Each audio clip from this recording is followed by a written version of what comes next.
Bonjour à tous, c'est Séverine et bienvenue dans cette nouvelle vidéo. Aujourd'hui on se retrouve pour une petite vidéo recette que cette fois-ci j'ai décidé de filmer autrement. On va faire une recette que j'ai trouvée sur Cookomix, toujours Cookomix. Non, je ne suis toujours pas en collaboration avec eux, c'est juste que c'est une mine d'or quand on a un robot de cuisine tel que le Thermomix ou encore celui que j'ai moi, le Mambo de chez Secotech, ou bien encore le Compagnon de chez Moulinex ou le Monsieur Cuisine de chez Lidl, bref. Vous avez compris de quoi je veux parler. Et là je suis tombée sur la recette de la brioche à effeuiller à la cannelle. Je n'ai encore jamais réalisé ce type de brioche. En gros c'est une brioche qui, la façon dont elle va être montée va faire qu'on n'a pas besoin de couteau pour la couper. On aura juste à tirer sur les tranches. Et à la cannelle parce que ça commence à sentir Noël. Et du coup j'avais envie de manger une brioche à la cannelle. Voilà, du coup je vais vous montrer les ingrédients et ensuite on va partir. Mon robot est juste à côté de moi ici, vous le verrez tout à l'heure.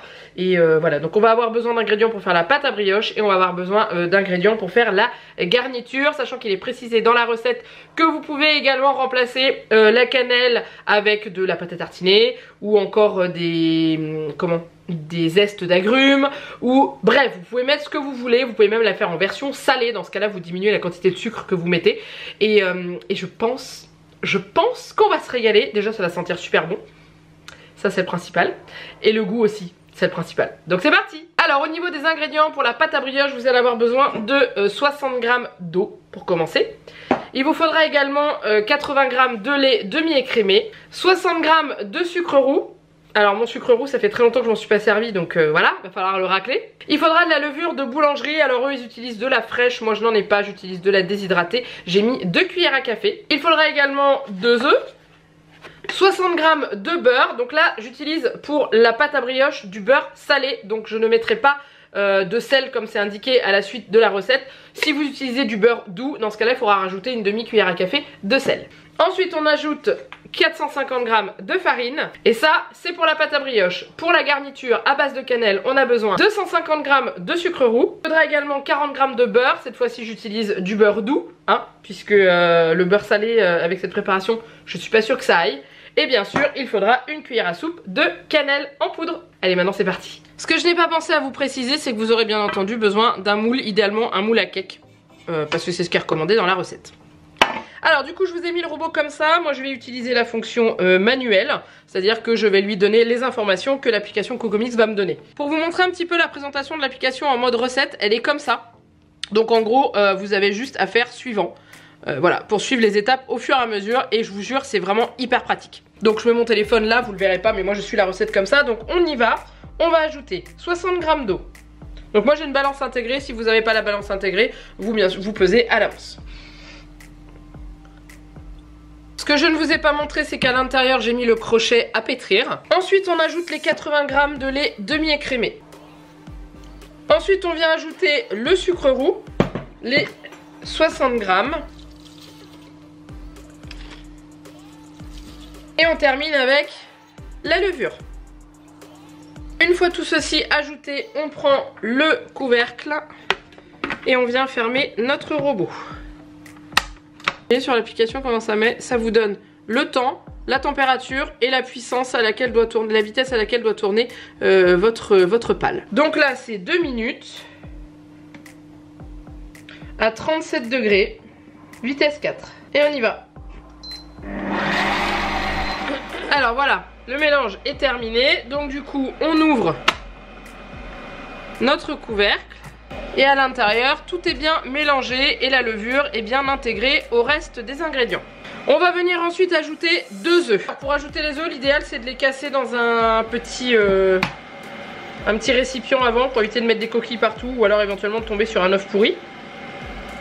Donc un œuf, 2 œufs.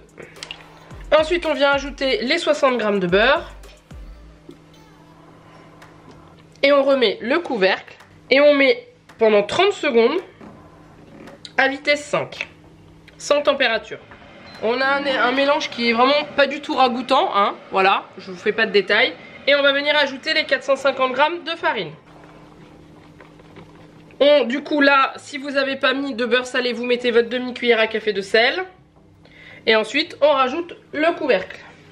Et on va pétrir pendant 2 minutes. Alors moi mon robot n'a pas la fonction pétrin. Si vous avez la fonction pétrin sur votre robot, vous l'utilisez. Sinon moi je le mets à vitesse 2. Et si je vois que ça suffit pas au bout d'un moment, je remets avec la vitesse 3, 2 minutes encore.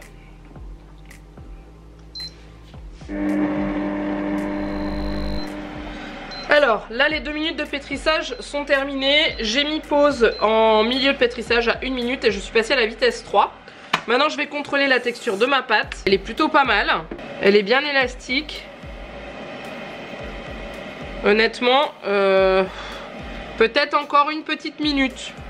Je vais repétrir une petite minute. Elle est plus élastique là. Elle est beaucoup mieux. Donc du coup, je vais la réserver dans un bol, un saladier, ce que vous avez, quelque chose de suffisamment grand parce qu'elle va pousser. Elle est vraiment très élastique, hop, un peu trop même. Voilà ce que ça donne, donc je vais la mettre un peu en boule. Je vais la recouvrir et je vais la laisser pousser 1 heure, idéalement près d'une source de chaleur. Moi je vais la mettre au-dessus de mon poêle qui tourne actuellement. Ensuite vous lavez votre bol pour pouvoir faire la garniture. Moi j'ai un deuxième bol, donc du coup pour gagner du temps pour la recette, je vais l'utiliser. À l'intérieur j'ai mis la palle qui sert à mixer, broyer et mélanger. Et on va venir continuer la recette. On va ajouter 150 g de sucre roux. Ensuite on va venir ajouter 40 g de beurre. Ensuite on vient ajouter la cuillère à soupe de cannelle. Et ensuite on va ajouter le couvercle. Et on va mettre ça pendant 2 minutes à 37 degrés à vitesse 3. Alors les 2 minutes sont passées, voyons voir ce que ça donne. Ça fait une espèce de pâte et mon beurre est pas complètement fondu chez moi, donc je vais peut-être devoir le remettre. Donc je pense que je vais refaire 2 minutes. Alors voilà, bon là c'est un peu trop je pense, tant pis c'est pas grave. Oh quoique non, ça fait encore une espèce de matière sableuse. Donc ils disent de le réserver à température ambiante parce qu'il faut pas que le beurre redurcisse pour éviter que ça fasse une espèce de pâte trop rigide. Vous voyez ça fait ça, ça sent divinement bon. Et c'est la garniture que l'on va mettre dans notre brioche. On monte de plus près. Et maintenant, bah, on se retrouve dans un peu moins d'1 heure pour le façonnage de la brioche. Alors, ça fait 1 heure que ma pâte est en train de pousser. Donc du coup, on va la découvrir. Elle a gonflé, mais pas plus que ça. Mais elle est belle. Donc du coup, on va la mettre sur un plan de travail fariné. On va se munir d'un rouleau qu'on va lui aussi fariner. Et on va devoir étaler la pâte en un rectangle qui fait aux alentours de 30 cm sur 50. Donc j'ai mesuré, ça correspond à peu près à la taille de ça. Donc du coup ça va être mon patron. Voilà, donc du coup on y va. Elle est bien moelleuse. Bien élastique comme vous pouvez le voir. Hein. Je vais la dégazer 2 fois. De toute façon après on va la dégazer encore plus. Hein. Un petit tas de farine ici. Et on y va. Donc on va essayer de faire un carré pour l'étaler. Voilà, on va mettre de la farine dessus et on y va.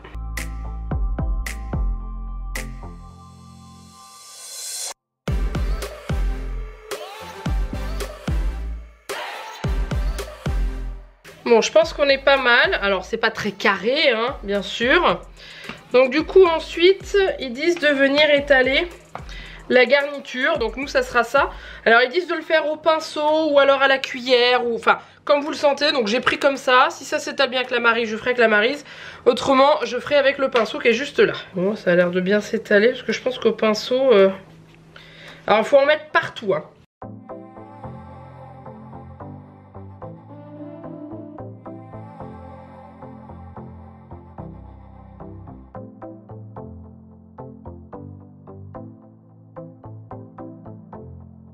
Voilà, donc j'ai vraiment étalé partout, essayé d'aller au maximum sur les bords.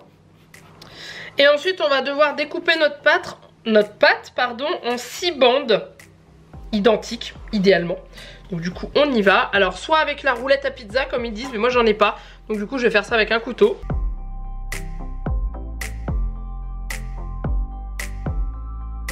Ensuite on va devoir empiler les bandes les unes avec les autres. Donc je vais tirer sur celle qui est la plus courte on va dire là. Voilà. Je vais prendre cette bande là et je vais la poser au dessus de l'autre. Et ainsi de suite. ensuite on va à nouveau couper en 6 parts mais dans l'autre sens. Donc on coupe au milieu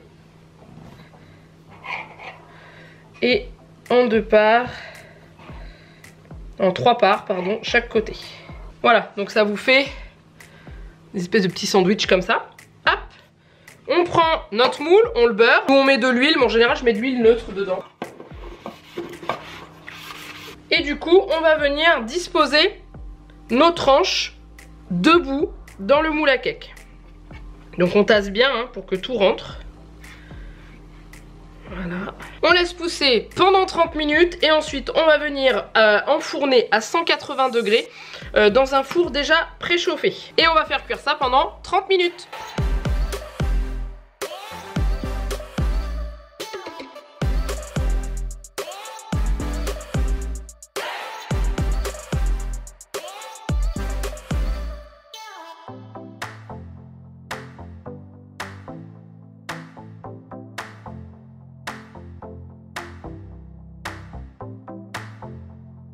Bon, et eh bien la voilà démoulée et cuite. Elle a l'air, elle est bien montée hein, parce que le moule s'arrêtait, bah vous voyez, hein, la démarcation du moule elle est là, donc elle est bien gonflée. Maintenant j'ai qu'une hâte, c'est de la goûter, donc elle est sortie du four depuis un petit moment, hein, j'ai pu la démouler. Il faut attendre qu'elle refroidisse un minimum parce qu'autrement elle se dépiote dans tous les sens.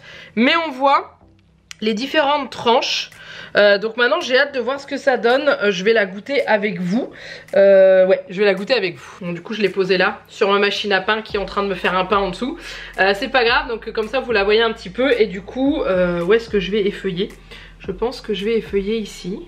Donc normalement ils disent que quand on tire sur une feuille, eh bien la brioche vient toute seule. Je vais vous filmer de plus près. Vous puissiez voir en fait, on voit les filaments de la brioche.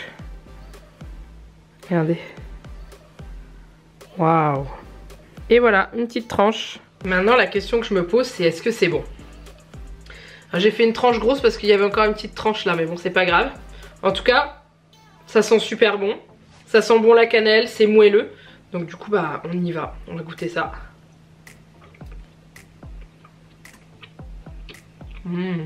C'est bon. C'est tellement bon. La question que je me pose juste c'est est-ce qu'il aurait fallu un peu plus de cuisson, mais en fait non. Non parce qu'elle est bien cuite. On voit les alvéoles et tout, franchement c'est trop classe. Trempé dans le café le matin, ou dans le chocolat chaud, ou dans le lait, enfin ce que vous prenez. Pas besoin de rajouter quelque chose, rien du tout.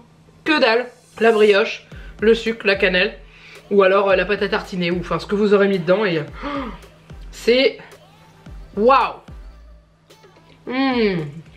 Bon et bien, verdict, je pense que j'en referai de temps en temps parce qu'en plus c'est vraiment pas compliqué à faire. Et c'est bon. Si jamais vous voulez retrouver la liste des ingrédients en dessous de la vidéo, je vous aurais mis le lien qui mène directement à Cookomix. Sachant que c'est une application qui s'installe sur le portable, mais on peut aussi avoir les recettes sur l'ordinateur, j'avais vu ça. Donc ça c'est vachement pratique.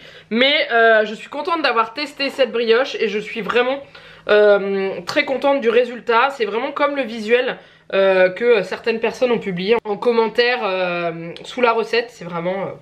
et moi qui suis une dingue de cannelle, ça n'arrange rien. Bref, j'espère que cette recette vous a plu. N'hésitez pas à la liker et à la commenter. Dites-moi si vous connaissiez la brioche à effeuiller. Je ne connaissais pas, maintenant je connais. Et c'est trop bien parce que pas besoin de couteau. Vous avez juste à l'effeuiller comme une marguerite au printemps. Non.